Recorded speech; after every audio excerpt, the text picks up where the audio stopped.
former Mayor, Mr. Abby Rowena here. Who were good friends, don't get me wrong. Okay, well, I'll declare the meeting open. I want to remind you that the meeting is being webcast, and I want to remind you all that you should refrain from making any defamatory statements.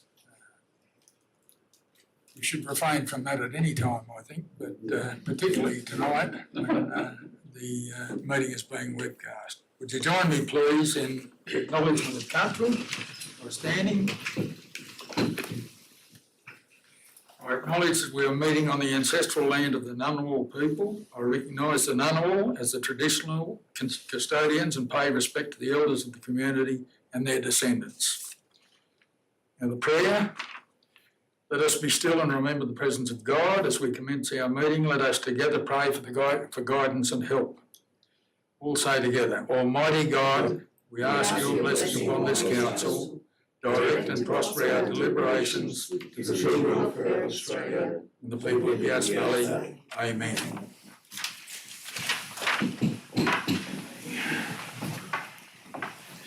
Do we have any apologies? No? Any declarations of pecuniary interests or special disclosures? Through you, Mr. Mayor, yes, I do. I have a pecuniary interest in item 6.1. Which is the Schools on Doors program. Being the owner of a cafe, I feel it's inappropriate for me to be in the room, so I will be leaving for that one. Thank you very much, Councillor Putt. Any other? No special disclosures? The minutes have been circulated. Someone like to move confirmation of the minutes? Councillor Reid, Councillor Abbey, seconded. Any questions, any matters arising? I'll put the motion. All those in favour? Those against? The motion carried. No mayoral minute.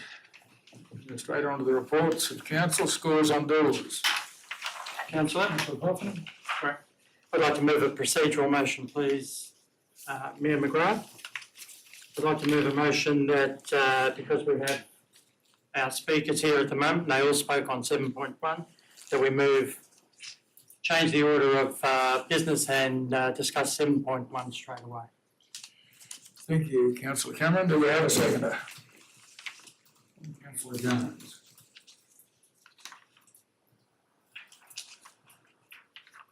Okay. Any discussion?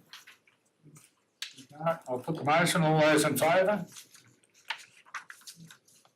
Hands, please. 1, 2, 3, 4, 5, 6, 7, 8, 9. All in favour. So we'll move straight to the item 7.1.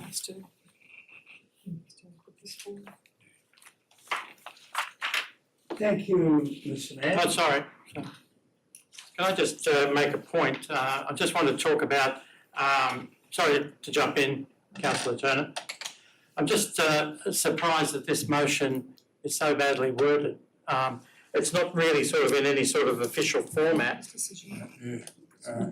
It's been moved by 3 councillors. Councillor Cameron. Well, I think it has to be moved and seconded anyway, doesn't it? Yes. By the person who actually. Yes. Okay, that's fine. But the motion itself, I'm just saying, reads really badly. Like it's sort of, the way it sort of reads is. That's a commentary, Councillor Cameron. I'm sure it's a commentary, but I think it needs to be rectified. I'll have to ask you to sit down. Okay. Councillor Turner. I thank Councillor Cameron in view of the fact that the wording of the motion is exactly the motion that we debated a month ago. Then he thinks the words were wrong, then they're still wrong. This is a rescission motion. This is a procedural motion. We have a seconder. Second, I'm moving it, sorry. Councillor Abbey. This has been an attempt to turn what was a rescission motion for a motion that was ill-conceived and ill-determined and without any due consideration.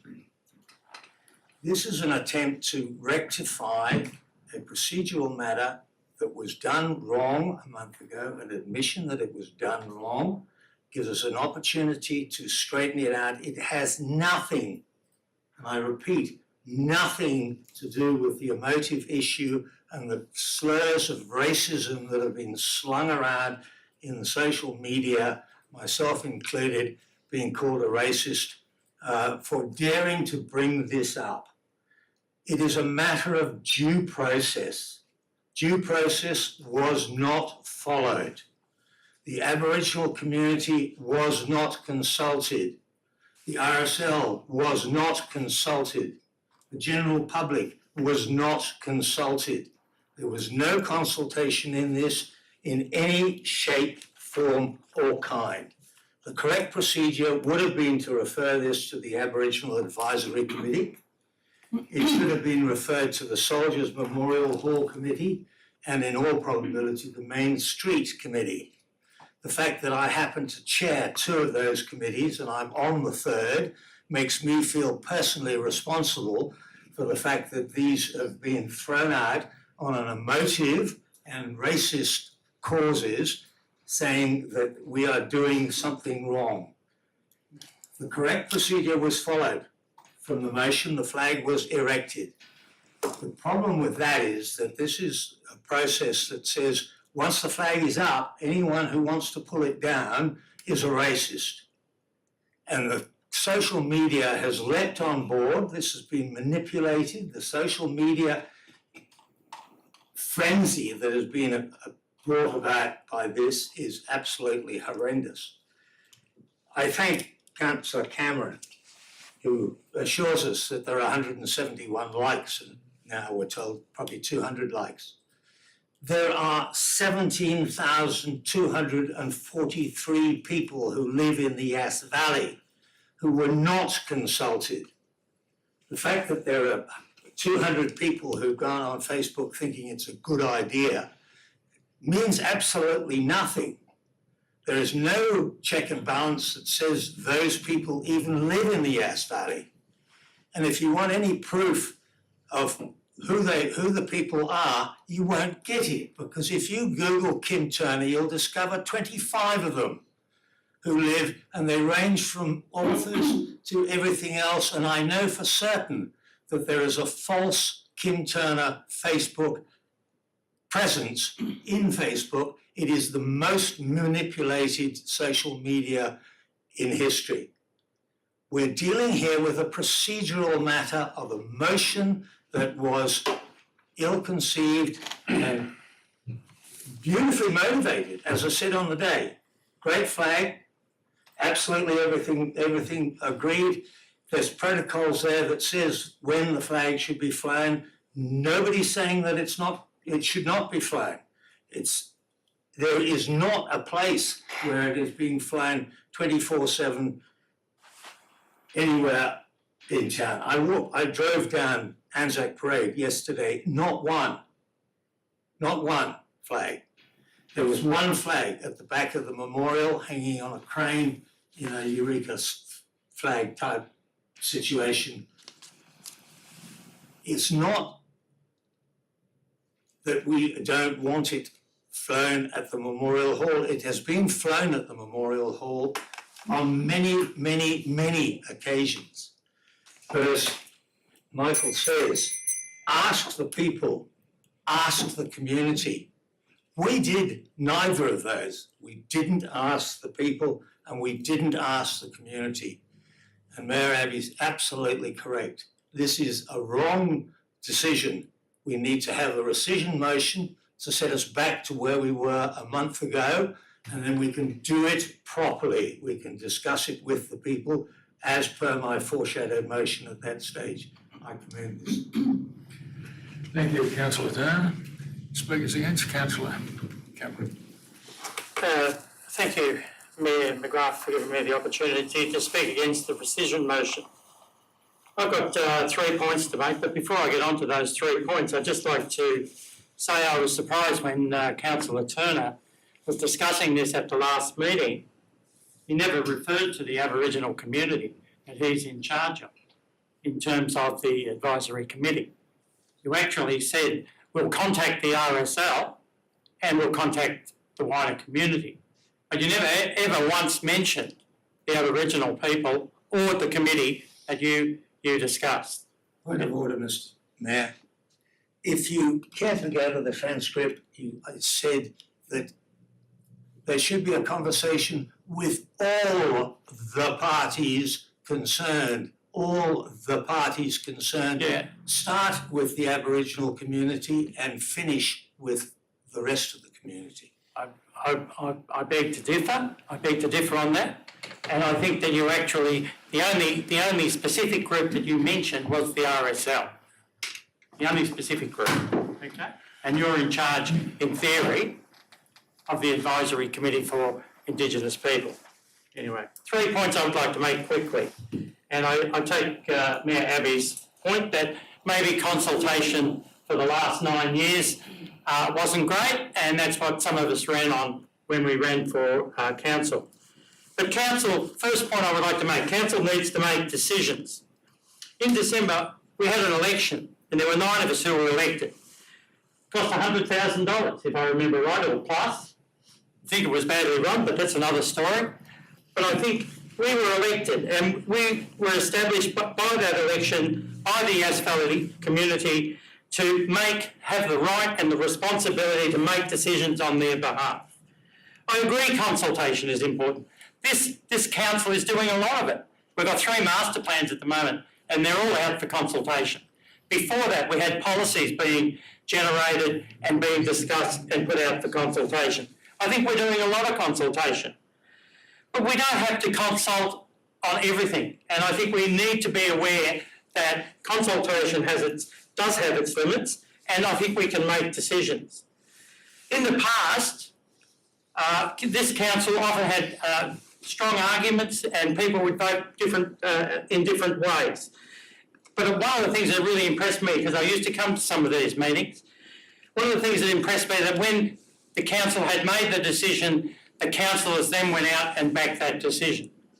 There wasn't any rescission motions. And I actually only remember seeing 1 rescission motion in the 5 years of the last council. If this motion is passed, council will be seen as weak and indecisive.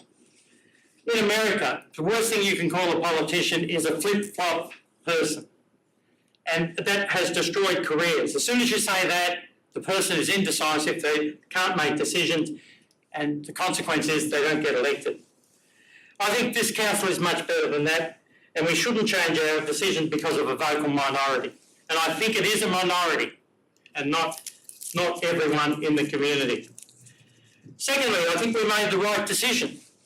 Federally, the Labor PM has put up the Indigenous voice to Parliament.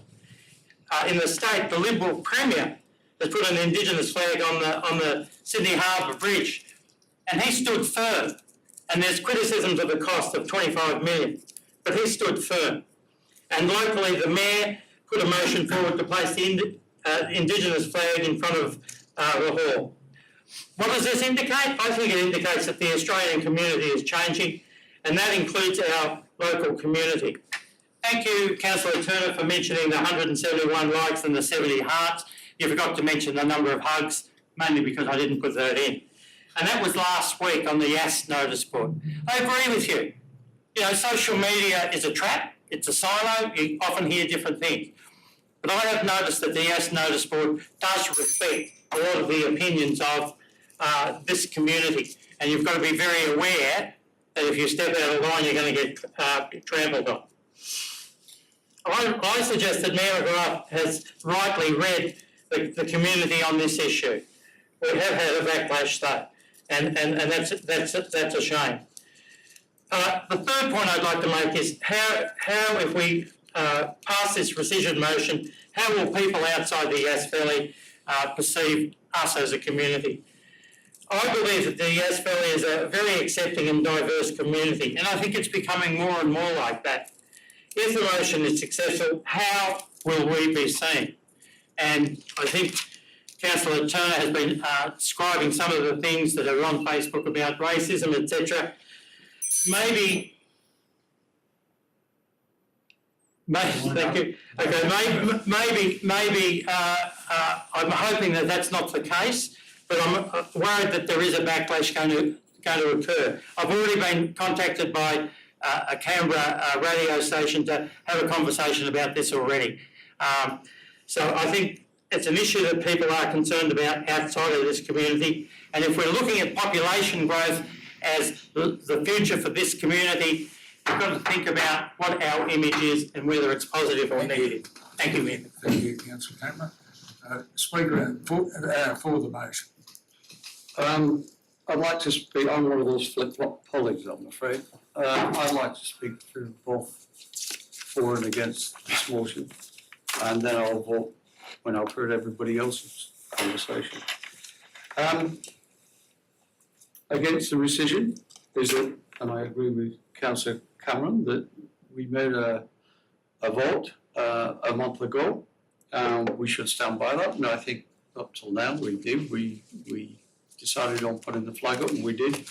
And I think everybody at that stage, I believe that most people, most councillors at least, if not all, believe that this was a great motion.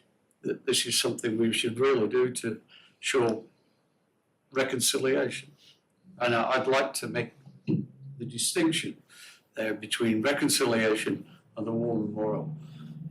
Why we fly our flags at the War Memorial and what we're trying to do there in terms of reconciliation. I think they're two items, and I think we need to separate them and think about them overall. We raised the flag. Now, what's the effect on the community of pulling the flag down? We didn't really think about that properly. There's a lot of emotion in it, and I'd like to think we can take the emotion out of this. What are we going to put in its place in terms of motion, I mean? What are we going to do if we rescind this, and then what next? All right, for the rescission, we did not consult, and we should have. We didn't look at all the logistics, the policies, the practices, the protocols of raising a flag, taking it down. We didn't look at when it should be there, what are the flags we should put up there. We have United Nations flags, we have Commonwealth flags, and so on and so forth. What happens if on a particular day we want to put up the Ukrainian flag or something like that? We didn't have a proper ceremony where we all sat around and said, you know what, this is worthwhile. If we're going to raise that flag, let's do it properly in front of everybody and get everybody involved. And I still think we should be looking at doing that in some way. And the thing that got me was that we also said the permanent raising of the flag. We have that flagpole is meant to be raised on for different flags on different ceremonies. So I think technically our motion cannot stand. We really do need to have further consultation with everybody, and I think we need to go through a due process. I'm all in favour of the flag flying, and so is everybody that I've talked to, honestly. And I want to see the flag fly. But whether it flies actually there for reconciliation purposes, or whether we have a special place, we're doing a street master plan. There's no reason why we can't have a special, not a memorial, but a special feature, and raise the Aboriginal flag and keep it there, and keep some information there to say, yeah, we've had some problems in the past. I wasn't here, sorry, I can't say sorry about all that. I am sorry it happened, but we need to step forward though. Okay, so thank you. Thank you, Councillor. Through you, Mr. Mayor, just a question for the councillor. I just wanted clarification when you talked about somewhere separate, somewhere special. Do you mean segregated from where it is now? As in? I'm not saying that. I think we're getting off the subject. Yes, The subject sorry. at the moment is the rescission motion, so I'm just saying that's one way of dealing with something. I'm not saying we shouldn't be raising the Aboriginal flag at the War Memorial as a celebration of certain days and certain times. Thank you, Councillor Reid. Speaker against the motion? Councillor Jones.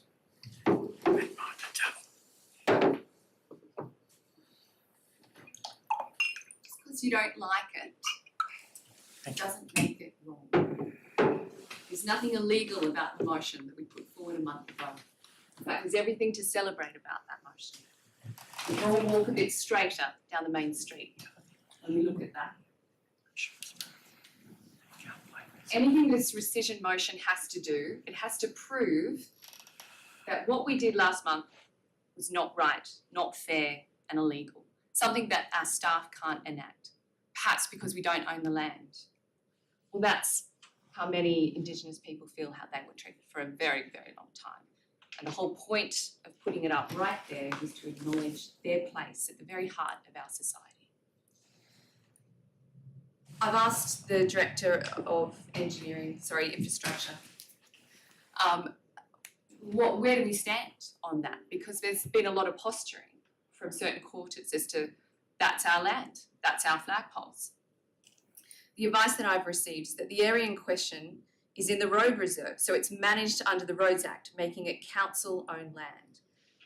Permission can be given by council to build within the road reserves, such as awnings and like the Main Street shops, and a lease can be granted if the reserve is deemed surplus to requirement. However, this has never been done from any records we can find. So essentially, we've allowed the RSL to do what they've done there, to seek grants and to construct things. And rightly so. You know, we should acknowledge the service of our wonderful soldiers who pay the ultimate price. And what's been pointed out to us today in our open forum, and it's a shame that the community can't hear it as well, from Mr. Michael Bell, a very learned man in all things when it comes to researching the history of our Indigenous people, is that there are names missing. There are names missing. And in the interim, until we can do something about that, that flag that we put up does that in some measure. It does that. So for a month now, we've had this resolution. Nobody put up a rescission on the 9th. It didn't come 3 days later, or 5. Once the flag was up, then the rescission came. You cannot take away what you have given in that. That does more damage to every single one of us in the Yass Valley than anything else. And like our open forum speakers have suggested, do more, not less. And we can do that through our master planning process of the main street. We can pick any spot to do more and more flags if that's what we wish. But do not take down that respect which you gave on that day. We want to talk about social media. What's stuck in my mind? Somebody's comments, an Indigenous man's comments, who has always been quite critical of council. And his words in capital letters was respect, with the love hearts from a real fighting man who used the words deadly all the time. Red, black, yellow and brown. Just one word, respect. And that spoke to me volumes. I want for our town a main street where kids with European and Indigenous heritage can walk down our main street and point to what reconciliation looks like. The schools are already all over us like a rash in terms of actually doing it better. I hope that my kids can learn language. We have no Indigenous heritage in my family. We're 7th generation convicts.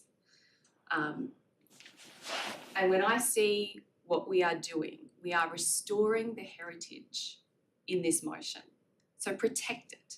We are restoring the heritage that was taken away from many of our generations here.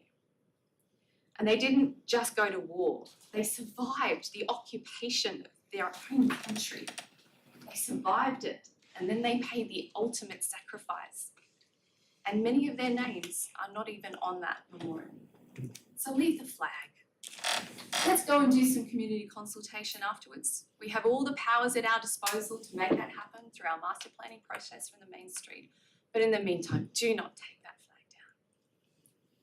Thank you, Councillor Jones. I'll follow with We need a speaker for the decision Yep. motion. Councillor Bond. Through you, Mr Mayor, I'd like to express that I support the rescinded motion on the basis of being no community consultation and this being a procedural thing. I would like to state that I do really appreciate the words that were spoken at the open forum, and I do support the flag, and I would like to see the flag flying. We promised our community that we would talk to them and we would consult them in the recent elections. We all made that promise. I listened to all of you say that outside the election.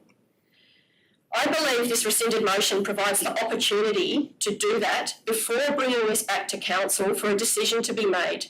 So the words in the rescinded motion, deferred, mean it is coming back. It is not about not flying the flag or racism. It's about conversations first. So the decision has offended the two major community groups who are a big part of the Memorial Hall and pitted them against each other. The original motion to me was made quickly, poorly and without ceremony, discussion or consultation. I did support the motion in principle and I wasn't sure what to say on the day and I do regret not speaking up. I look forward to consulting with both the Ngunnawal community, the RSL, the Indigenous Consultative Committee who meet on the 30th of September, the Memorial Hall Committee who I believe meet early October, which I'm part of that committee, and the Main Street Committee before this comes back to council as part of the word deferral to be put in full consideration and letting the community speak on all sides. I do not represent authoritarian-based leadership. I like to think that I represent humanitarian-based leadership, which is talking to people and letting people have a voice and letting people speak. So to me, the original decision that was made was based on authoritarian-based leadership. And it was even spoken at one of the meetings that the decisions come from the top. Now, when I heard those words, which were spoken to both the Ngunnawal people and the RSL, I felt quite disgusted. And to me, the top is the community and it filters down through us. And I feel that we are here to represent the community. And I've also had some conversations with some Ngunnawal people who are really not happy that this decision has been made on their behalf by a bunch of white people sitting around in their leather chairs. And so I've taken lots of things on board to make this decision. And like I said originally, this is not, for me, a racism thing. I would love to see the flag flying and I would love to see your full presentation and I would love to know what I can do to support this more. However, I believe that we owe it to everybody to have their say before we make a decision like this. Thank you. Thank you, councillor. Speakers against.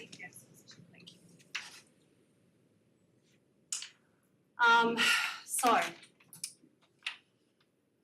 what I'm hearing is that the main issue that we face is that it's not about the Indigenous flag being flown, it is that appropriate community consultation was not conducted. I find it interesting that the same people who are standing by this justification have been heard to say words such as black fellas. Why should we fly the flag of just a minority group? I'll take the flag down and I'll burn it. This speaks to me volumes and I cannot dissociate the dark undertones of the need to take this flag down. But it got me thinking, did we actually miss the mark on this one? Have we truly done an injustice to the entire Yass Valley community, which is who I represented as a councillor, by supporting our mayor's attempt to heal and lead in reconciliation? To me, it's not autocratic leadership that's been touted. That's Putin, that's Hitler. It's not our retired bookshop and toy shop owner, Mayor McGrath. Hear, hear. As a council, do we do community consultation for everything? No, of course not. Does the community entrust that when a decision is put to me as a councillor to make, that I will seek my own consultation, do my own research and make a decision to vote a particular way based on the outcomes of this and what I believe benefits the entire Yass Valley? Yes, they do. To say that no community consultation has been undertaken is in fact completely untrue, and one that I actually take offence to, as it indicates that I failed and I didn't do my job. Who's to say that I didn't speak to 350 people between the 21st of July and the 28th of July in regards to the original motion? To end, I just wanted to share with permission an unsolicited email I received from a young veteran female born and bred in Yass who is very well known for her efforts with Soldier On. I've been a little saddened by the recent dialogue around the Aboriginal flag flying with the ANF at Yass Memorial Hall. I'm all for it, but seeing some of the rhetoric coming from certain groups, including the Yass RSL sub-branch, which I'm a part of being a veteran, has been pretty gross. As a veteran, I welcome the Aboriginal flag flying at the memorial, as I understand the sacrifices so many Aboriginal people have been through, not to mention the Indigenous peoples who have served and fought throughout most Australian campaigns. Sadly, however, there has been a group of veterans jumping up and down saying they don't want the Aboriginal flag up, and to me, not for good or valid reasons. I'm considering even leaving the Yass RSL sub-branch because of some of these people are showing their true colours, racist, homophobic, misogynistic, etc. Racism, it stops with me. Thank you, Councillor Butler. Speaker 4. I just say vote for the rescission motion. I think it's the right thing to do. Consult with the people on all lots before we do anything. Thank you, Councillor Burgess. Anyone against? Any further speakers against the motion? Councillor Turner, what have you got? Excuse me going through this, but it was really important that Ashley had his say here today, and I'm sorry that he didn't make it, but I will read his post. Then you should be aware that the only colour that matters in the ADF is the colour of the uniform. I served in the army 20 odd years, and the only colour that was important was green. I'm a Walpiri man, so don't be going down the racist road either. I'm totally against this, as I'm against anything that divides us as a nation. The past needs to be recognised, then left in the past. We are all Australians, and our war dead deserve better than being used in what is most assuredly a political debate. I don't know about you, Bree, but I served the nation as a citizen of Australia, not one part of it, all of it. This is a divisive proposition, and I'm pretty certain our war dead would be pissed if they were around to see it. That is from a currently serving member of the ADF. I'm now going to deal with the elephant in the room. I made an assertion early on in the piece that the moving of this motion was incorrectly done. There are a large number of people in here who wouldn't know what a mayoral minute is. A mayoral minute is a very strange beastie. And the rule book says that the mayoral minute should not be used to introduce without notice matters that are routine, not urgent, or need research and a lot of consideration by the councillors before coming to a decision. That's the purpose of a mayoral minute. It has been custom and habit in this room for the mayoral minute to be used to inform of unilateral action taken by the mayor in between meetings. Point of order, Mr. Mayor. He's trying to introduce information he didn't use in his original speech, and it's incorrect. No, I'm justifying trying to change a wrongdoing of a motion that was incorrectly put and has had no consideration. It's not introducing anything new. It's describing to those people here who may not know what a mayoral minute is. Point of order. I think, if this is the case, Councillor Turner, Why wasn't it mentioned when the mayoral minute was introduced 4 weeks ago? Like, you're making a point now, which I think is new, that should have been raised there.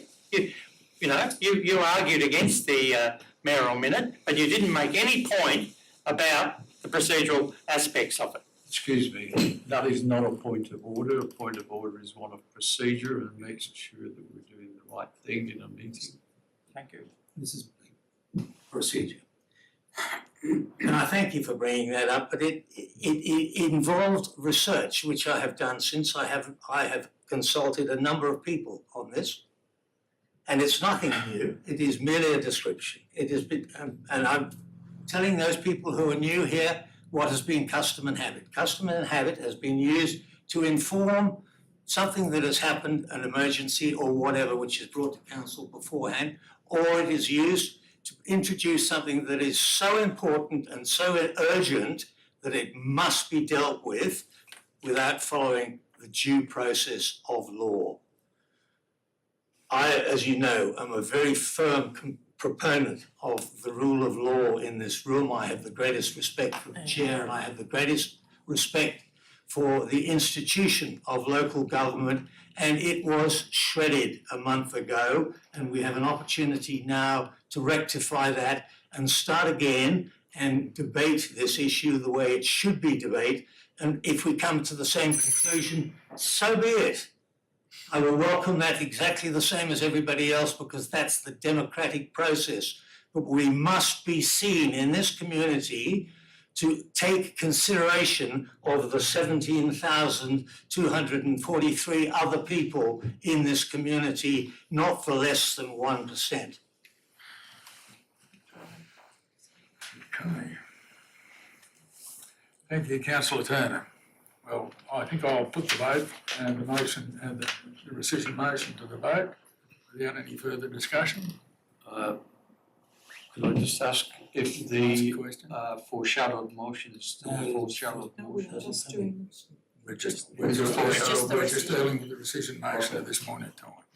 Through you, Mr. Mayor, is it appropriate for the general manager or yourself to respond to the point raised in terms of saying that it was illegal due to its not being urgent? I didn't say it was point of order. I didn't say it was illegal, I said it was improper. It's not the proper use. There is no aspersion anywhere in this that you have done anything illegal or the general manager has done anything illegal. It is improper for it to be done without due consideration. Thank you, Councillor Turner. Okay, we'll put the motion. All those in favour? 1, 2, 3, 4, 5. Those against? 1, 2, 3, 4. So the rescission motion is carried. Those against the rescission motion, could you raise your hands again? Councillor Kristen Butler, Councillor Jones, Councillor Cameron and Councillor McGrath. So I declare the rescission motion passed. So now we have a further motion.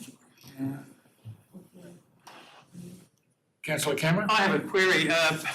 Which motion are we talking about at the moment? The one printed on the business paper, unless someone wants to come up with something a bit different.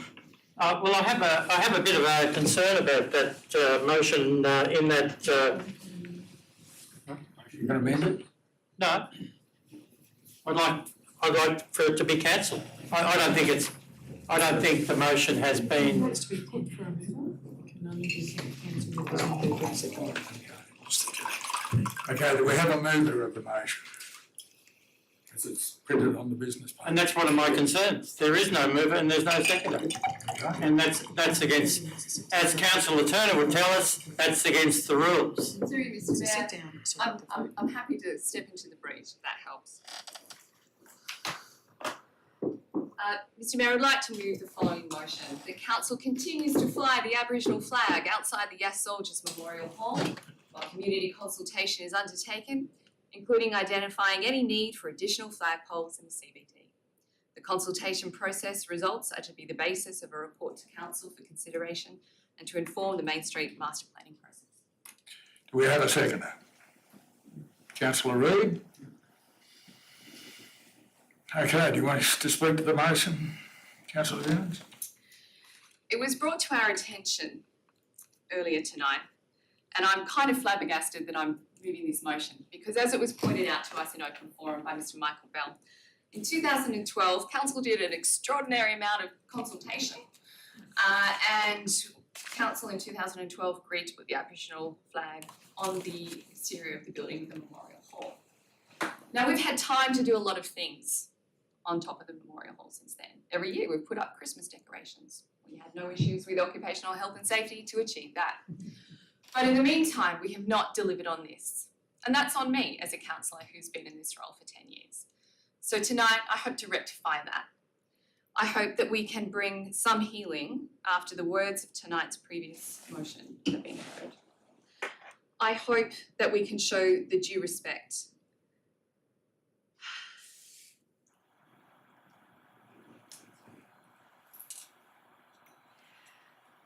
I hope that the Aboriginal flag is maintained inside that war memorial for the reasons that we have heard tonight, and as I'm sure that you are aware, that while these brave young men fought under our federal legislation,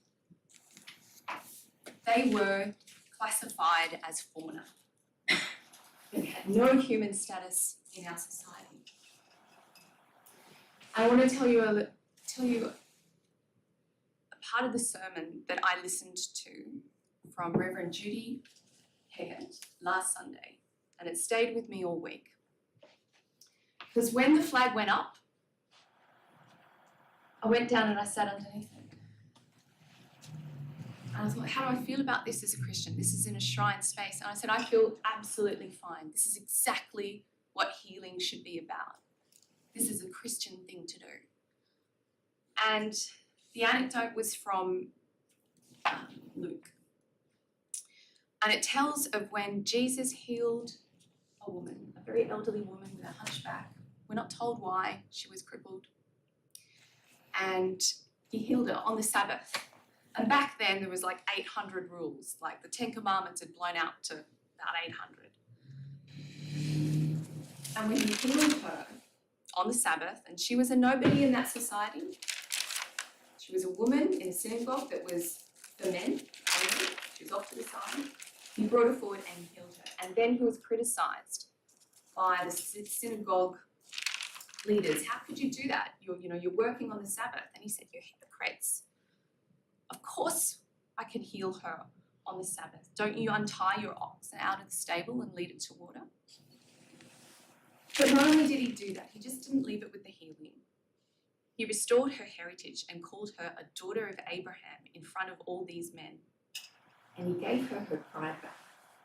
So when we go out to community consultation, I want you to really listen to what you're hearing. Because when it's the right thing to do, it's the right thing to do. And we already did it. And I can't believe that we have to go through this process to do what was the right thing to do. But so be it.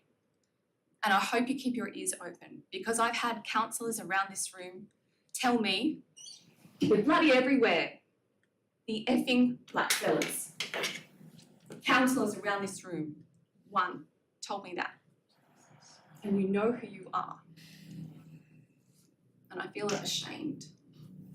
And I want that shame to lift from all of us, because we should be walking out here proud tonight to know that the flag is still flying. But to have this kind of debate that we just had and the rescission motion before it doesn't make me want to walk straight like that woman got to do out of the synagogue when Jesus healed her. So please, help restore their heritage, because they so deserve it. Thank you, Councillor Jones. Great. Councillor Reid? Sorry, I'm happy to speak for the motion. I had a similar amendment, but it was to amend that motion, but I'm quite happy to support Councillor Jones's motion. I think it would be symbolic. I'm hoping not tokenistic, but symbolic, to keep the flag flying for the time being, until we go through this process till we determine exactly what we want to do, when we want to do it, how it should be done. So, yeah, I'm in favour of keeping the flag flying. Thanks very much, councillor Reid. Mr Mayor, through you, a question please to the Acting General Manager. Could you give clarification as to actually the effect of the rescission motion and whether in actual fact the rescission motion, which my understanding is it turns back the clock to the meeting before that motion was determined, and therefore it would be of a situation, as you pointed out the other day, that the flag comes down So, while the discussion goes on. through you, Mr Mayor, a rescission motion would mean that, Yes. that the, because it was successful, the flag should come down at a practical time. However, if this amended motion is put up, then we can maintain the flag while the consultation is undertaken. Thank you. Speakers against the motion? Prepared to vote? I'm sorry, Mr Mayor, I just need time to please have a look at that. The current motion is not available for everybody to see. It's on all three screens. Sorry, This is what you're voting on. is that your motion? Yes. Oh, sorry. Yeah. Yeah. Sorry, put my glasses on. I gave it to Sheree early, Okay. so you don't have to wait for me to say it out loud. It's done. Who's to read the instructions?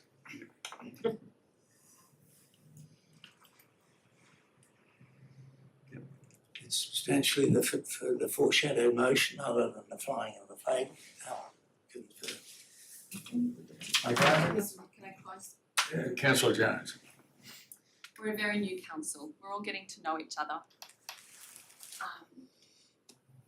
And we are getting stronger every time one of you steps up and has your say. We're getting so strong because you're going out to the community and talking. I really felt like we had enough community consultation based on around this table doing its due diligence. I want to commend our mayor for doing the right thing and putting up the Aboriginal flag where it should be, not just for a week, the NAIDOC, but all year round. So that every time the next generation walks down this street, they look at it as their flags. They see them in their schools side by side, the Australian flag and the Aboriginal flag. Let's make sure that doesn't end with their primary or secondary education. Let's make sure that is a lesson learned for life. Thank you, councillor Jones. I'll put the motion. All those in favour?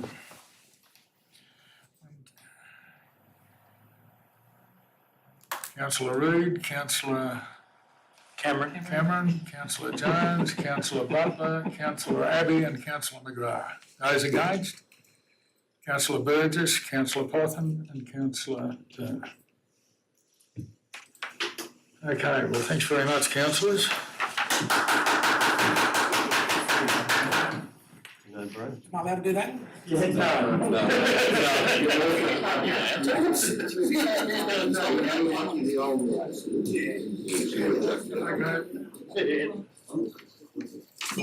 Let's not get overexcited now. Are we still recording? Yes, Yes, we are. This meeting continues. Given the motion, sorry councillors, given the motion, and obviously there's three committees involved in this, as offered to the council, I'm happy to come and do a presentation on the recognition and contribution of Aboriginal and Torres Strait Islander services to the Yass Valley Council and bring those committee people along. Also, just in mind, I've also got a brief on flying the Aboriginal flag at the Australian War Memorial, which I'm happy to provide to the council. Through you, Mr. Mayor, I'm happy to suspend the meeting with a motion, procedural motion for 5 minutes if you wish to hear the speaker further. I think we'll. Yeah. 5 minutes? 5 minutes. Second. Yeah, Do we need a second for that or is it procedural? Yes. We need a second. Okay, thank you. Councillor Cameron. I just wanted to make just wanted to make that offer because obviously I need to talk to the RSL and I'm happy to provide. As a member of this, you can tell it, Kim, I'm a voting member at the Yass Council, very active, not active, but I vote. But it seems to be everybody's happy to have the flag in the majority, which was unanimous back in 2010. I would encourage you to have a look at your own record and see what was done then. Because it's there, I've tabled the report there, it's the numbers there. But I'm happy to talk to more or less the proponents of this, because it's about us together, we as one.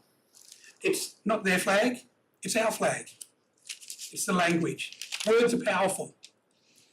And there'll always be an element of racism and misogynistic, sexual. It's always going to be there because we're human. However, we as a community need to learn and build and work together. The journey of reconciliation has only just started. History will need to be talked about. I've got a 2.5-hour presentation that I can give you on the service, on respect and non-recognition and then recognition of Aboriginal and Torres Strait Islander servicemen and women. Councillor, I know that you tabled the words of one Aboriginal serviceman. I could probably, 100 times that in the other way. And you can have a look at my recently published Vietnam Indigenous Service list, 250 Aboriginal men who are proud and loud that their names have now been recognised. That's what I do. That's my bread and butter. But this is a circumstance where the Yass Valley Council have been forward thinking. Right behind you is the result of what we did in 2012. The flagpole up at Coronation Park is the same result. The NAIDOC flags up and down the street, although they didn't go up this time because apparently they've been 10 years and they're a bit dated, so I've been told. Where's the money to fix them up? You don't really need it. Already been ordered. Yeah, so thank you. I don't have to fight that fight. But it's the respect. As Councillor Jasmine Jones reported here, when you walk down the street, when I see those flags flying, I'm proud to be a member of this council. I'm proud to know that we took part in that Uncle Eric helped me do that. And the council, some are still on board then, some are new, some have gone and come back since. But we, as a council and a community, have done this together. It's not as divisive as people may seem. Keyboard warriors don't count. You're right, Kim. Your say on Facebook means nothing. It's your say here in front of you guys. I speak and do this to hundreds of people, 1,000 times a year, but I was never more so nervous than today and passionate because this is my town. The town where we were taken, we were segregated. I lived on the mission over here in Grampian and O'Brien Street, segregated land. That's in my lifetime.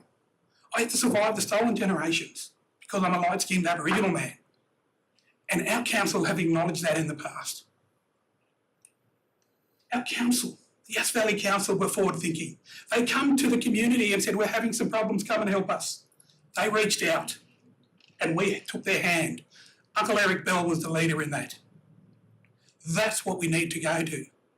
It shouldn't be about divisiveness. It's got to be we together. The consultation was done. It was done 12 years ago or 10 years ago. That's when it was done. That's what we need to get to, is know and respect where we are today in modern society. The Aboriginal flag has significant meaning to all of us because we are as one together. And without each other, we're never going to move forward. It's us. It's not them. It's us. Because you don't want me talking about those Irish. What's wrong with you? Exactly.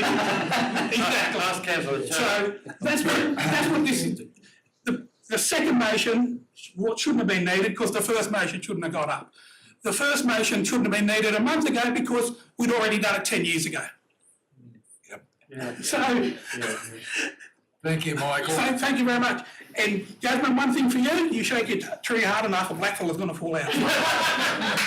Thank you. Sorry. Thank you for the opportunity and On calls are available, I'll come back and address council at a fuller and more appropriate time to help consultation processes for the said committees that will need to be consulted. Thanks very Thank much. you. Thank you. Thank you, through Mr Mayor, a motion to resume the meeting. Thank you. Do we have a seconder? Councillor Cameron? All those in favour, those against, declare it carried. Let's go. 6-1, scores on doors. Councillor Cotton's leaving the room. He's now left the room. Okay, there is a recommendation. Through you, Mr Mayor, I have an alternate to put forward. And then afterwards, I would like to get the Director of Planning Environment to discuss what's already happened in terms of consultation. So the motion. Foreshadow. No one's moved the original. So this becomes the motion because I'm on my feet. Quick and the dead, okay.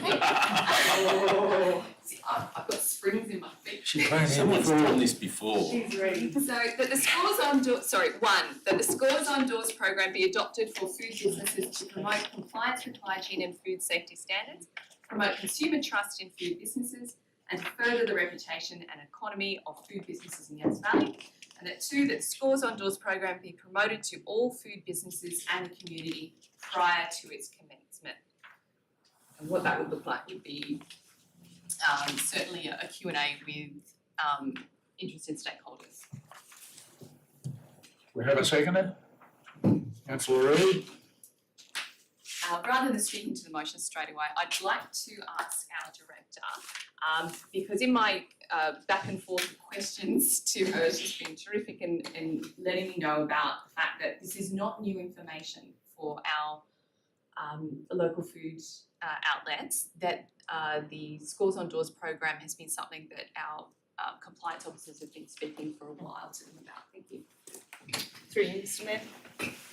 So the Scores on Doors program, it has been something that some of the business have been asking us about and whether we would consider implementing. So for some of them it's not new.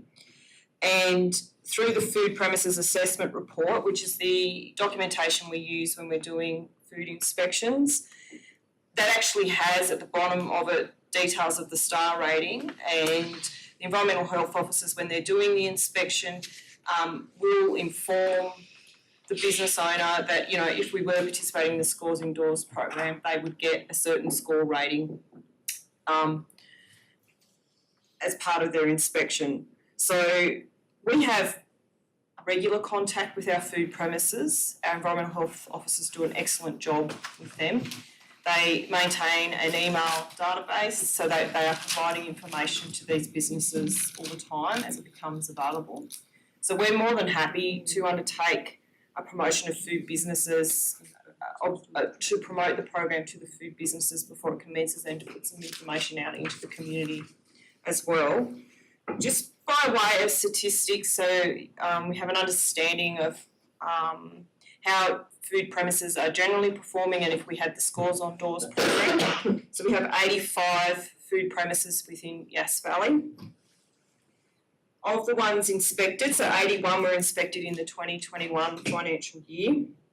Out of those, 40 would have received 5 stars, 22 would have received 4 stars, and 8 would have received 3 stars. And there were 7 that wouldn't have received a star rating.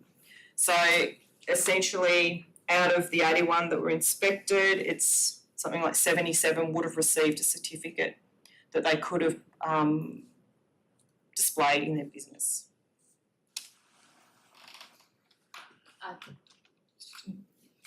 Question, Mr. Vick. Underneath that motion, there's the council defer the adoption of the Scores on Door. What is that? Oh, that was my other one that I ditched after I found out further information, sorry. It suddenly disappeared. We did some research. Yeah, I've got all this in plan B. I was happy to second that motion, and now all of a sudden it's been erased from the collective memory. Okay. So you've had your, Councillor, sorry. I'd just like to ask a question through you, Mayor, to you, Julie. Just reading the financial implications. The last sentence says, council may consider an admin charge in the 24 financial year. Is there any reason why you're not looking to bring that in any earlier? If we were to introduce the administration charge now, we'd have to go back and amend the fees and charges for this financial year. So we've decided to defer it until 23-24. Let's just look at how well the program rolls out and whether we need to actually have an admin fee for that. I've just said, through you, Mr Mayor. How would you see it being promoted? And the reason why I asked that is Councillor Turner and myself a couple of weeks ago went to a function where hospitality people were invited and they didn't turn up. Basically, there was very few, like two. So, you know, calling a meeting is not going to get them together. How do you see the promotion occurring? So, through you, Mr Mayor, sorry. So we already have a database of all the food premise business owners in Yass Valley, so that would be our primary source of information. The environmental health officers are educating as they go in their inspection program anyway. So I think that they have been speaking to the food premises about the program. So firstly, we would use the email database to push out the fact sheets, the fact that the program is being introduced. If council so wishes, we're happy to hold some sort of forum for food businesses. We can do that, that's quite okay. And then we would use the social media platforms just to promote the program generally within the community. Just to give council an idea, I had a look at the councils that participate in the scheme in New South Wales, and 50% of them are already participating in schools and doors. Yeah, it's not a new thing.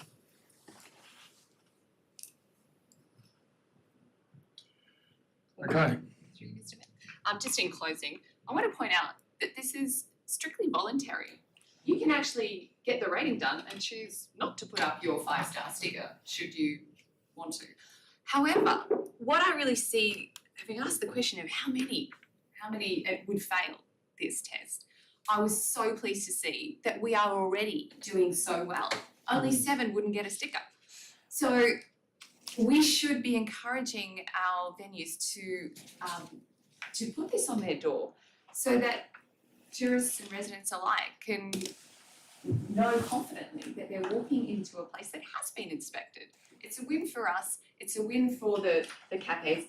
There's very little paperwork involved. In fact, I did ask the question and the director assures me it's actually on the spot. As they do the rating there and then, they write it out, bingo. You're done. Not ours. That's what our businesses need. They do not need another headache of having to go onto a portal and figure it out for yourself.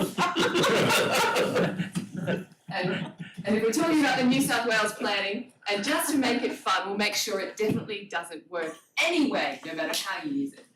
But this is an incentive scheme, and that's the great part. So if you do get a 4-star rating, what else are you going to do in your business to make sure it's a 5 next time, because you know you've got room for improvement? And once you make it to 5, well, that's fantastic, and it's probably going to form part of your marketing online, in your newspaper ads, on your radio ads. It's going to form part of how you market yourself as a wonderful venue in Yass Valley. It's 5 stars, and I can't wait to see the majority of those that might have been rated as 4 make it up into that, from good to excellent. I'll put the motion. All those in favour? Declare it carried unanimously. 6.2. Went outside. She's outside. Outside. Oh, Megan's going to the bathroom.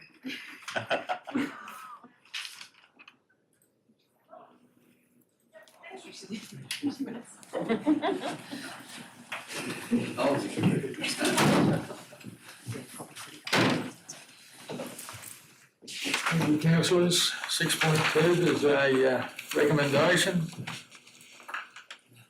Any questions?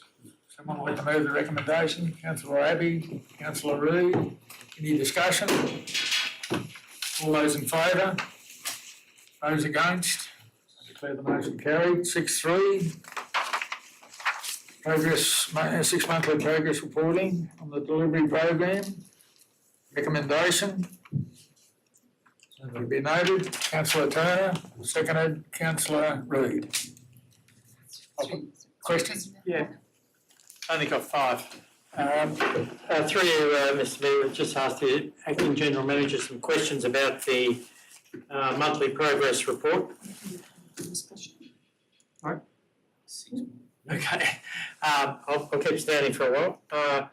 On page 11 of the attachments, there's a summary figure and it says that we're on track by 80%. But there are no figures with this, just ticks. Like if you go through the paper, there's a lot of ticks. Yep. So we've got a couple of questions here. So are there figures to back up these ticks? Or is it just a subjective assessment? That's one question.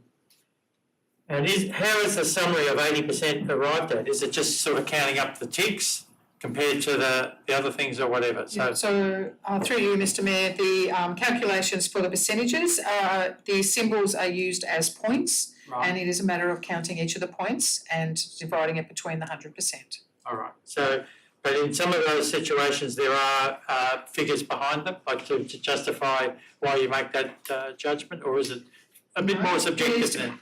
The tick is determined by the staff member who completes the progress comment. Right. And if the progress is completed, then it receives a tick. If it is not completed, it receives a monitoring or needs work or it's a trend. All right. So if it is completed, it's part of the completed percentage. Okay. Some other questions, if you don't mind. In EN5, which is environment. Yeah. It says there a number of contracts are in place to encourage local businesses to recycle, which is of great interest to me. A number could be 0, I think it's a number, or 100. Any idea, could we get it fleshed out a little bit more than that? Or? No, because when the delivery program was developed, councillors left it as a number. And it still needs work because staff feel that a suitable amount of contractors haven't fulfilled their local businesses to encourage. So that's why we've left it as needs work. Okay, so staff have determined, because council didn't set an actual figure, we have determined that we do not believe that it is complete in any way. okay, thanks for that. CO1, I'm just trying to move through this quickly. It says there, ensure plans are in place for accessible community facilities and services in consultation with the Access Committee. Mm-hmm. I was on the Access Committee, it hasn't operated for 3.5 years. So does that need to be changed? Through you, Mr Mayor, this is the last of this delivery program. You have actually voted for a new delivery program. And as it states, we are developing a new disability action plan at the moment. Okay, thank you. CO4, draft reconciliation plan is undergoing some work. How is that going at the moment? Is there any? Slowly.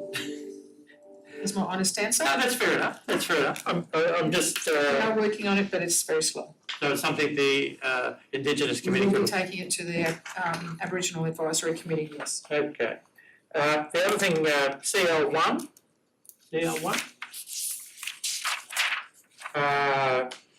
It's interesting that you've got there that it improves you've got to try and improve the council's operating performance, which is the ratio. And you say there that it's not possible while we continue to be awarded grants. Now, 2 comments on that. I would have thought there was some way around that in terms of the. That would be nice. Yeah, that's okay. That's fine. Okay. But we're looking at grants all the time, and we want more and more grants. It's the only way we're going to survive, perhaps. So, isn't that a useless KPI? I'm more than happy for you to talk to the OLG about that KPI. Okay, thank you. So that's been put in by the Office of Local Government. All right, okay. It's ridiculous. Thank you. Thank you, Councillor Turner. Point of order, you've just insulted Councillor Turner. Hang on a moment. We don't even have Councillor, we do have similar ties, but It's solid. Okay, any further questions? No. Thank you. Comments? I'll put the motion. All those in favour? Those against? The motion carried. 6-4, revotes. There was a recommendation. Councillor Jones moving. Councillor Reid seconding. Congratulations need to go to staff, that's an impressive effort. Down to a 200K figure instead of a 2 million figure and plus, well done. Prepared to vote? I'll put the motion. All those in favour? Those against? Declare the motion carried. 6-5, amended fees and charges. Councillor Possum, moved, seconded. Councillor Jones. Any questions? Any comments? Put the motion. All those in favour? Declare it carried. 6-6, Justin Brewing's report. Recommendation, Councillor Reid. Councillor Potham, any questions? Any comments? I'll put the motion. All those in favour? Those against? Declare it carried.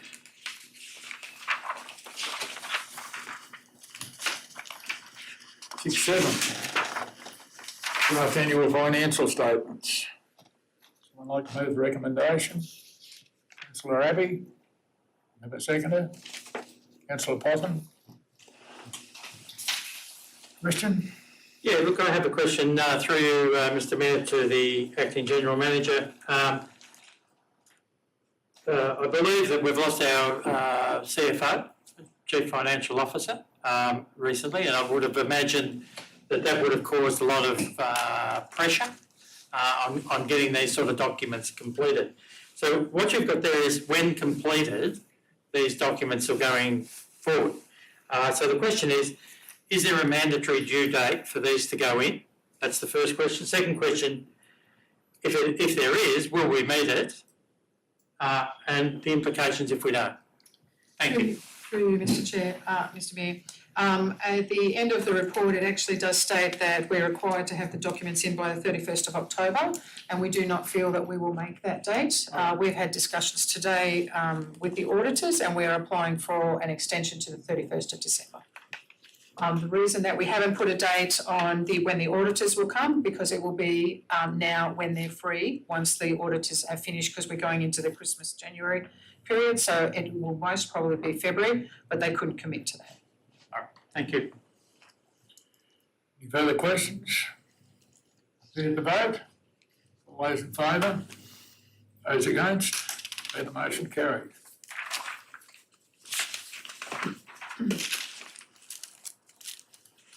Mm, 6-8, loan facility, Yass Dam Wall. There is a recommendation. Councillor Turner, Councillor Burgess. Any questions? No questions? Everyone happy? I'll put the motion. All those in favour? Declare the motion carried. 6-9, Yass Water Treatment Plant upgrade. There's a recommendation. Any questions? Any comments? Councillor Turner, Councillor Jones.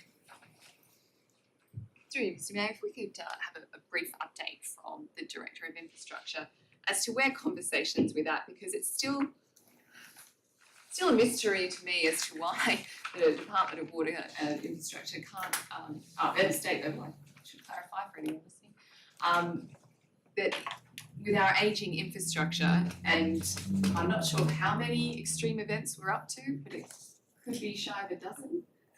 I think it's 10 or 11 since I've been here. Okay, that this is an acceptable way to continue on as if nothing's wrong when we've got stage 1 works funded, and that's the only thing that's been funded, and they're not prepared to fund any further works until we've had a suck and see period. Yet our staff are running around with their exceptionally skilled behinds, making it happen for us with 2100 plus turbidity running through machinery that's well and truly beyond its capacity to deal with that. And hats off to them for the ingenuity that they have pulled off over the last couple of months, which has saved us from having no drinking water. So I just want to see where conversations are up to. Are they warming up to the idea, and have we pressed a time limit of this? Let's see how stage 1 goes. Through you, Mr. Mayor. So I had a meeting with the engineering staff from Department of Primary Industries, Water Branch, plus the grant providers through the Housing Acceleration Fund last week. The discussion centred around the continued development for stage 2 and also the remaining critical works that need to be done on the current plant to keep it working. So the current plant has a number of issues, workplace health and safety, environmental and electrical primarily issues, noting that it's a 30-year-old system, that's 30-year-old control systems, and DPI have agreed that, or DPE Water have agreed that those things need to be rectified, and so they have agreed with us at this point to move forward to a concept design for an overall plant based on the work done by City Water Technology as to what a plant might need going into the future. That will then allow us to do the detailed design, not the detailed design, but the design required for tendering for the works that will be common to both either the continued operation of our current plant or a new plant. So we've got them to agree to that, and the HAF have agreed to fund that. So we're going to work through the funding with that, and we need to work out how we fund that. This hasn't been signed off yet. This is the agreement that we have made in the meeting. We just have to firm this up in writing. So just be aware of that when I say agreed. And so we've agreed that at this point in time. The discussion around what the final plant should actually look like, and the treatment processes that it will require based on the quality of the water that we have in the dam. Both the consultants working for us believe that the current plan is inadequate. DPI believe that there are some elements of the current plant that are inadequate, but don't agree with that. We need to go to need to do the work that that our consultants are suggesting. They have recommended a 12-month wait and see period. My concern with the 12-month wait and see period is the 2 times we have problems when we've got lots of water right now. We know what it's doing right now. It's a pain in the neck. And we could, if we have a really bad time, we were quite lucky with the last one, the turbidity went up and then it came down really quickly. So we only had about 4 hours where we couldn't produce water. The previous flood, the flood went up and it stayed there for a while and then it came down. If we have any more than that 4-hour break, especially in an afternoon, we run out of water. And so that's the position we're at. So that works there. The other issue is the other time we have issues with our water treatment plant is when we're in a drought. The next 12 months, we're not going to be in a drought. We could have no rain for the next 12 months, but there's so much water in the dam, we're not going to be in a drought. And so it doesn't, the period, and I explained, I'm not convinced that 12-month period is going to provide us any additional work. So that is now my negotiation that I'm having with them. But I've got to the point I need to get to for starters. I'll then continue to work on the negotiations to what we might do for an additional plant. At this stage, getting especially the electrical control systems and the WHS and the environmental elements fixed. We've got agreement to that, so we're going to progress ahead as fast as we can with those, and then continue to work on do we need a new plant? I believe we need new water treatment processes. How they look and how that's implemented is a much broader scope, and that's the bit that I want them to agree to, that I haven't got them to agree to yet. Through you, Mr. Mayor, it sounds like we are in safe hands with the director putting forward our case in this instance. It's my understanding that even if we get these new components, we're still dealing with a very old structure up there in terms of, I think the concrete was laid in the 1950s at the plant. And are we also dealing with some concerns for OH&S It's as old. well? Sorry. So it sounds like we're trying to refurbish the engine and the outside is still a bit of a rust bucket. So are we looking at possible failure of any of those elements that we can also push? So there are the elements that I'm currently pushing. So the failure of the electrical system, or the electromechanical system. So the dosing pumps, the control circuits, the controllers for the pumps, those type of things. So that's part of what's been agreed. So I can change those. What hasn't been agreed is a change to the actual process. So the current process we have is a very simple 3-stage process. The water comes in, it gets dosed in order to make it coagulate. That is then allowed to go through a tank where they have a contact time to enable that to happen. That then goes into a dissolved air flotation module where the air comes up through the bottom, picks up all the bits that are together, takes it to the top, that's skimmed off, comes out of that, goes into some filters, gets chlorinated, fluoridated, and then into the tank. What the issue is that treatment process sufficient? So the equipment we have there to do that treatment process, the actual physical equipment, so the tanks and those type of things, they're fine. It's the pumps, the dosing equipment. I've got parts of the plant that I just physically can't go into. And for those who know him, the coordinator water, he's a much bigger man than me. And so there's parts that he has to send other people in to fix because he can't get in there. And so they're some of the challenges we have with WHS. So those are the type of things that we have agreed to fix. It's whether we should change that process that we have, that's the debate we're having now. I've no concern that the tanks, there's no concern with the structural integrity of the tanks, the capability of the tanks, they're all fine. There's a couple of concerns with, as I said, there's lots of concern with the process, but the actual tanks and the physical infrastructure, that's fine. It's the WHS, it's the electrical control that we need to fix first. Okay. Happy to vote? I'll put the motion. All those in favour? Those against? Declare it carried. 6:10, Stronger Country Community Round 5 Priorities. There's a recommendation. Do we have a mover? Councillor Turner. Councillor Abbey.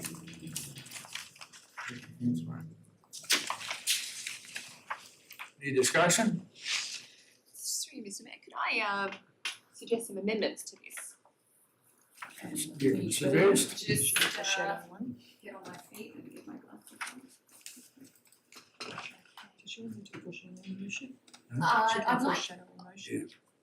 I'd like to You amend can it. foreshadow. Or foreshadow, is that sufficiently different? Okay, all right. I'll foreshadow. Should be fine. Okay. The motion I'd like to foreshadow is that council prioritises the following projects to include the Murray Bateman Rec Ground in the SCCF Round 5 grants.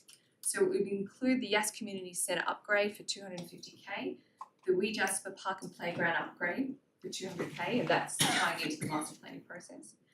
The Yass Skate and Dog Park upgrade for 500k, and the Murray Bateman Storage Shed and Access Roads for 150k, and the Murray Bateman Main Field Irrigation and Supporting Infrastructure for 150k. Thank you, Councillor Jones.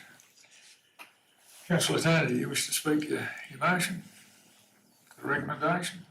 I would move to the council note this report, Mr. Mayor, note the report. I'm very happy to have a foreshadowed motion there that says where you're going to spend it, but I note the report. Thank you.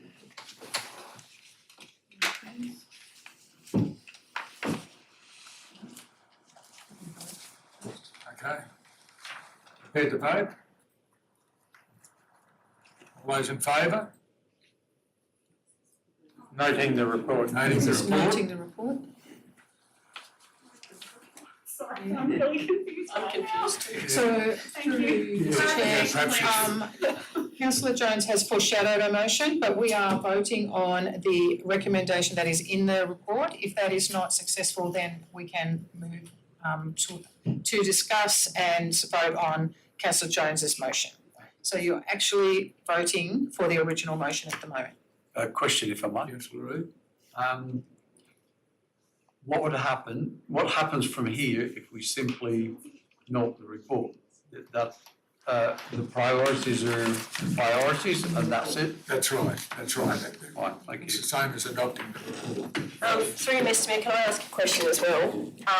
With this new foreshadowed motion, how does that change the funding? Does that have an implication somewhere? Are we asking for more money or just to So- clarify? Through you, What's Mr happening? Chair, what the foreshadowed motion does is changes the priorities for the funding. It is still the same amount of funding, but different projects. Is it the same amount of funding? Sorry. Roughly. What sort of- And there's method in the madness. Yeah, well, Wait for it. yeah, madness is the word. Yeah. It drops the vinyl and bounding recreation. That's 200,000, but you're asking for 300,000 back instead, the Murray Bateman, trying to get the Murray Bateman Excuse vote. me, Mr Chair, but once you have voted for the original motion, then you can discuss and debate the foreshadowed motion. So we are now proceeding to vote on the original motion. So to go to the foreshadowed sorry. No, we are only go to the foreshadowed motion if the original motion is not successful. Correct. So, Mr Mayor, It's okay. Okay, prepared to vote? Everyone clear on what's happening now? for the original that's in the papers. Okay, so prepared to vote? Yep. All those in favour? 3, 4. Those against? 3, 4, 5. Okay, we move now to the foreshadowed motion. Thank you for that trust. Councillor Jones. Thank you. For information, Murray Bateman rec users require a consolidated storage area with road and drainage and a dedicated shed to clean up the grounds of shipping containers. This community has been waiting so long. We promised them an amenities block 3 years ago. We also told the user groups that we'd have, buildings, we'd be going for grants. None of that has actually come off. We cannot go forward into this round without representing Murray Bateman. It is suffering from the biggest growing pains of all the areas. We've identified that Binalong and Bounding projects become a priority for other grants that we are applying for. And I'm sure that we will be successful in those. We're looking at a shed by 15 by 20 metres and 4 metres with 5 bays with roller doors along with associated roads built near the Scouts building, which could see 150 of that grant used for this process and the remainder spent on associated roads, culverts and drainage, which of course we're going to be much needed there. I've asked the director to formulate that particular option as the cleanest, simplest form to get out there. The master planning for that area actually looks at 2 sheds. So this could be part A of a 2-shed process.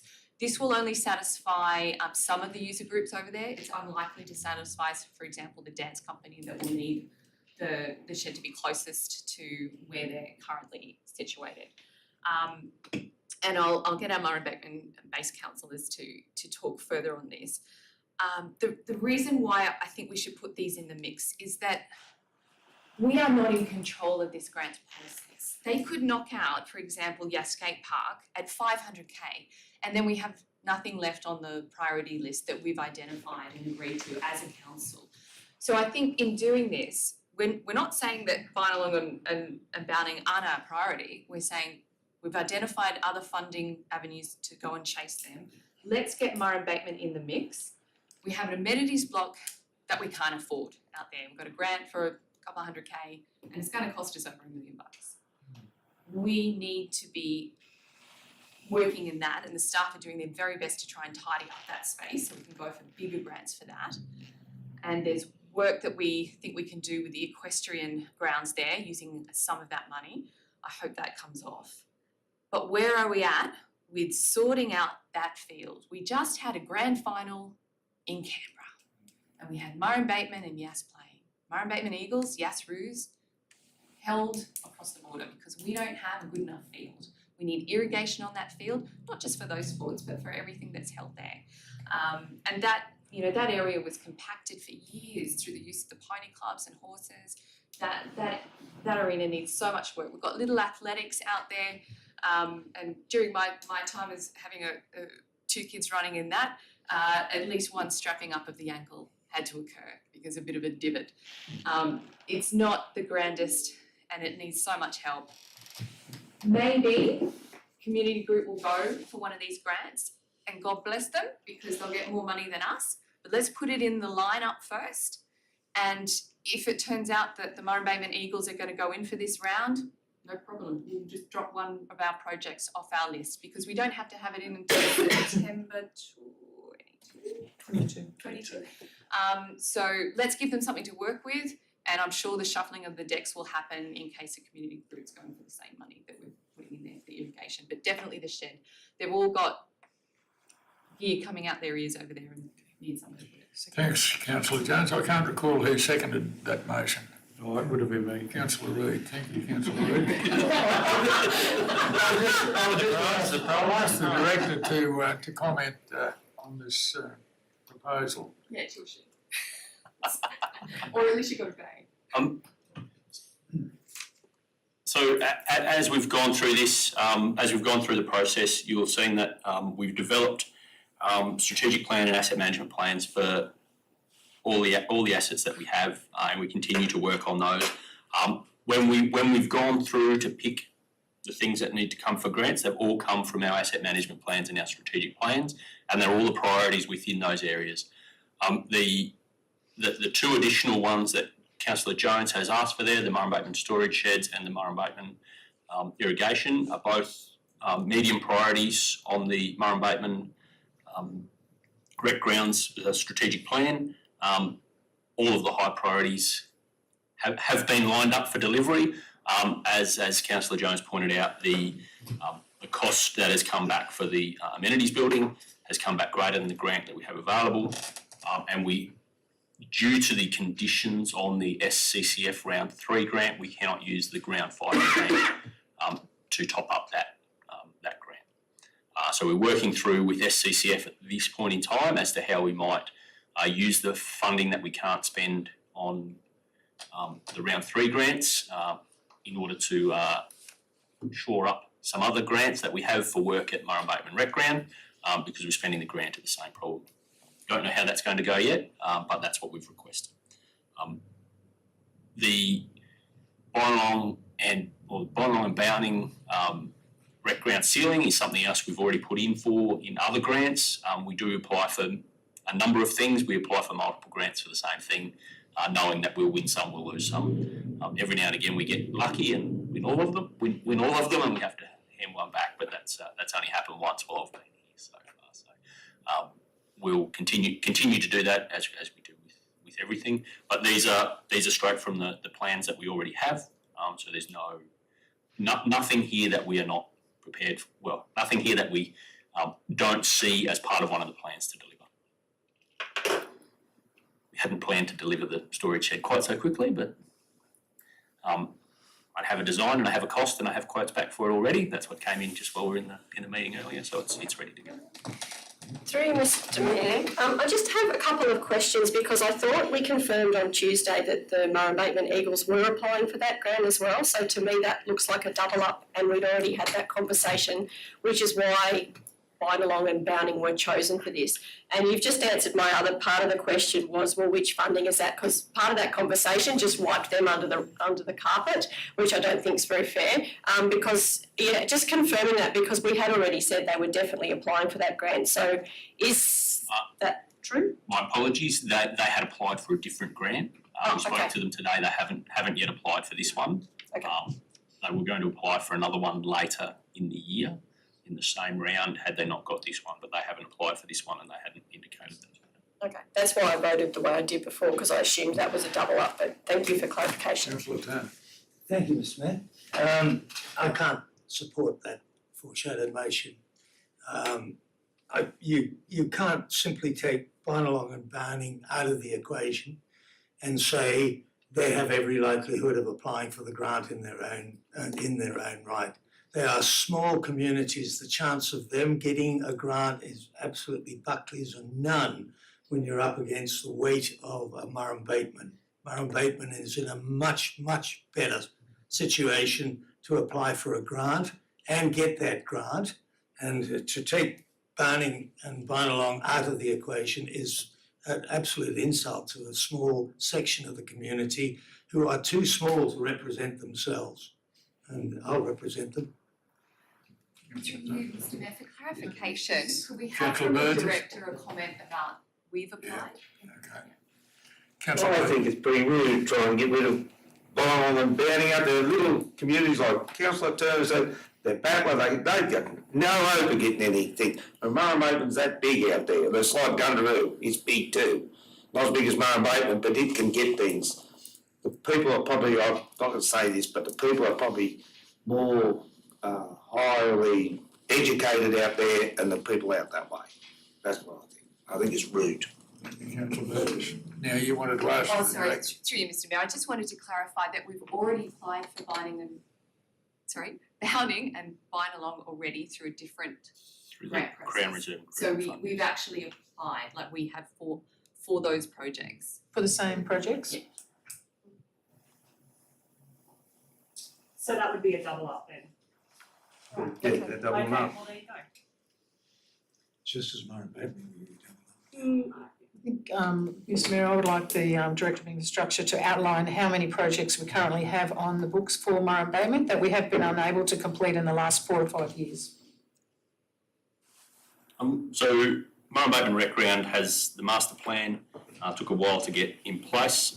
So projects we currently have out there that we're currently working on, there's the 3 that are there that we have yet to finish. The amenities building, which is at this point in time, the estimate's now about between 1.1 and 1.9 million dollars, depending on which one you talk to. The equestrian storage shed and yards. So originally that was budgeted for around 125,000. That's looking now somewhere in the order of 250 to 300,000. And the dog park. So they're the ones we're currently doing. So the dog park is stopped because the ground is so wet we can't do anything on it.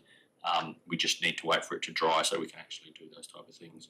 We have been working on a number of other areas, as we pointed out, Murrum-Bateman Eagles, we've been working with them for grants for irrigation, and that's something that will continue to go. If we do irrigation out of this one, we'll do irrigation out of this one.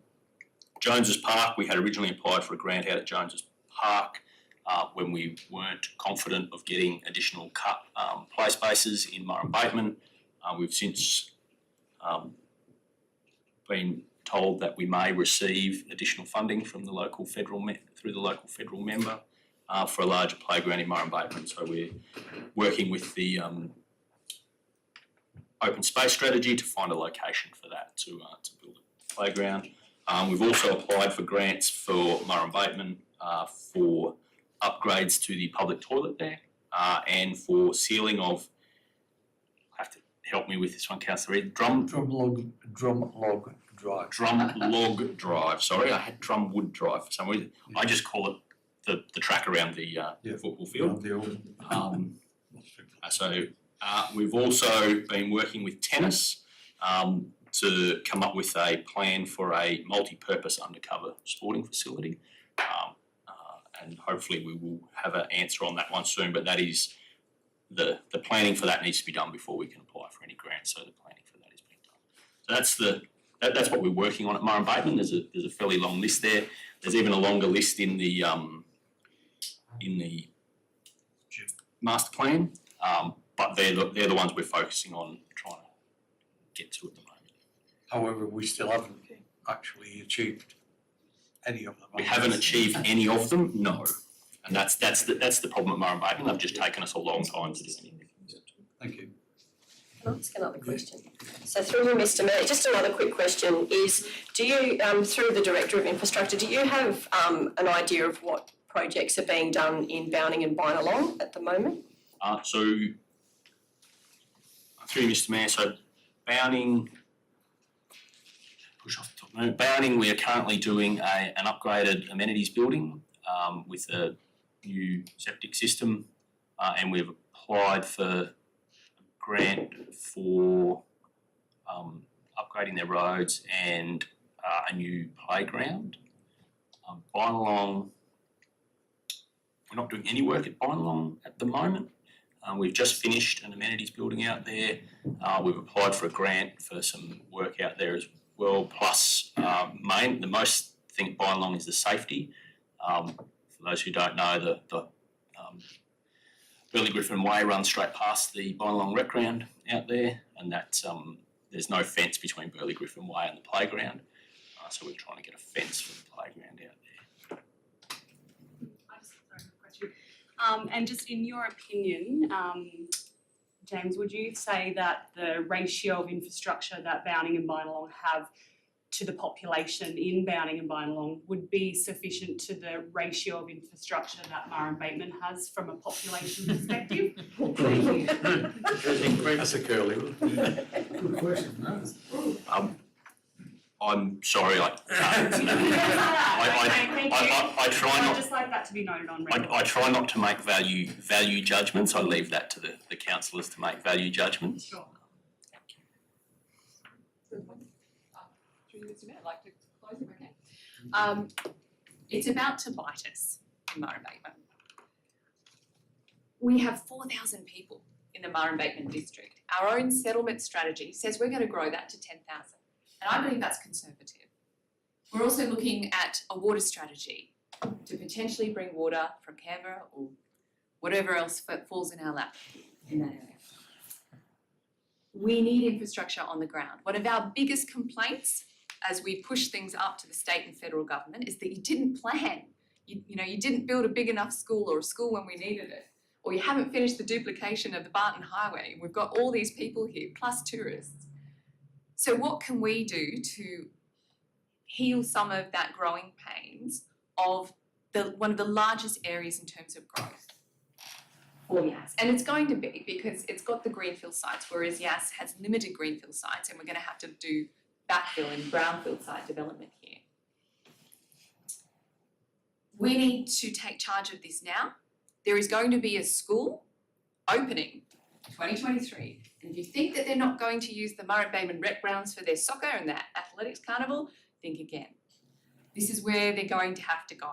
So we need to make sure that there is infrastructure on the ground, because the state government didn't look after us in that and pick a site in Murray Bateman that had enough room for the education department to provide enough ovals. So it's going to be here. So why not? Let's go for this stronger fund and use their money to do what they should have done when they decided to build the school. Let's get this playing field ready, and let's make sure that the next premiership, preliminary final and grand final can be held somewhere in Yass Valley, because it's going to be the Eagles again, isn't it? Definitely will be. All right. Okay, I'll put the motion then. All those in favour? Those against? Councillor Burgess and Councillor Turner. Declare the motion carried. We go on to 611,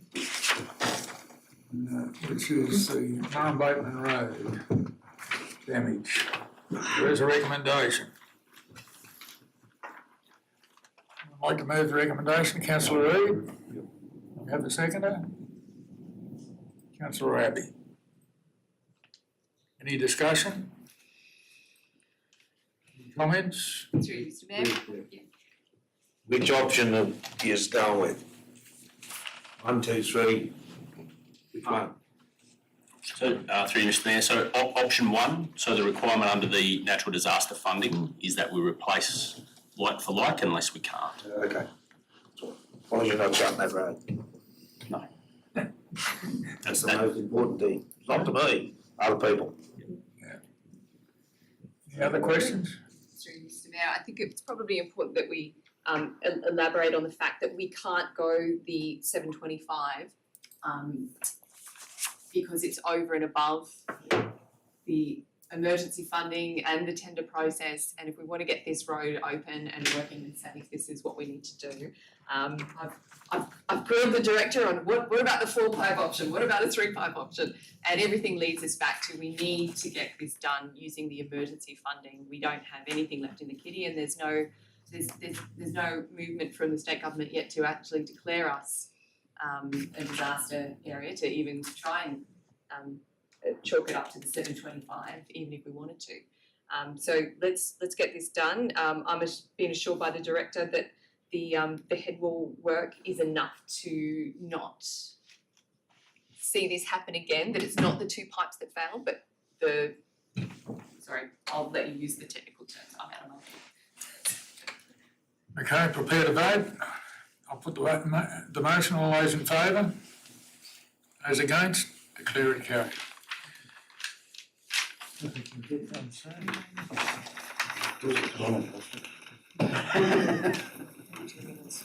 I'd rather there, I'd rather this. Okay, we've got the minutes of the various committees. Aboriginal Consultative Committee, 9-1. Councillor Turner, seconder. Councillor Reid. Any discussion? Any questions? I'll put the motion. All those in favour? Those against? Declare the motion carried. Minutes of the June, July and August Youth Council. Councillor Pothen. Seconded Councillor Jones. Any comments, Councillor Pothen? Through you, Mr Mayor, I'd just like to say that I'm really excited about the Youth Council, and we've had such a great uptake of different ages, and enthusiasm has been amazing. I mean, it is all here in the minutes, but just the feel of the room is very cool. Is that the wrong word to use? Yeah, exactly. Depends on the youth. Just for me, the amount of engagement and just the ideas and things, I'm so inspired by these young humans coming through, and just the dedication of being part of the Youth Council, and totally inspired, and I'm so honoured to be part of it. So I think that was the best thing I ever did, was putting my hand up for that. I'm super proud to sit in the room with these people, and there's going to be such great things come out of there. The energy is so great. And I also, losing my voice, would like to thank the Director of Corporate and Community, as well as Hannah, who have been a big part of that as well. So it just feels like such a great team and environment, and yes, really positive, and it's really nice just to see so many people involved and just it growing, and conversations getting out there in the schools, and different schools are represented. They're not all from Yass High, some are in Canberra, some are in Goulburn. It's just, we've just got such a great thing going on, and I just wanted to congratulate everybody involved. So, yeah, thank you. Thank you, Councillor Pothen. I'll put the motion. All those. No? I'd just like to pass on my congratulations to Councillor Pothen. I think you've done a great job to have 3 meetings. You've done that fairly quickly. And also the staff, particularly the Director of Community. I think you've done a great job, and you've got some momentum on what I think is a really difficult task. Thank you. Wonderful to see. Any further comments? If not, I'll put the motion. Those in favour? Those against? Declare the motion carried. Minutes of the Traffic Facilities Committee. Someone like to move the Councillor Cameron, Councillor Reid. Any comments, Councillor Cameron? Yes, just a couple of quick comments, mainly for our friend from Murray-Maitman who wasn't at the meeting on Tuesday. I think the key thing that's coming out of the local traffic committee is that Murray-Maitman is a problem, and that yes, We're a problem. Yes, you're a problem. So we'll get rid of Murray-Maitman is a problem in terms of traffic, in terms of its growth, in terms of access to roads, in terms of speed. The local traffic committee has identified that and is trying to do its best to minimise the impact of traffic and try and and try and improve safety. So we've got a lot of work to do in that committee for Murray abatement. So I just let you know that. I appreciate that. Thank you, councillor Cameron. I'm just saying thanks as well. Okay, I'll put the motion, all those in favour? Those against, declare it carried. Minutes of the Labour Rescue Committee and Local Emergency Management Committee held on the 11th of August. Someone like to move the second? Thank you, councillor Abbey, seconded councillor Reid. Any questions? I'm just impressed they actually managed to hold a meeting whilst dealing with emergencies.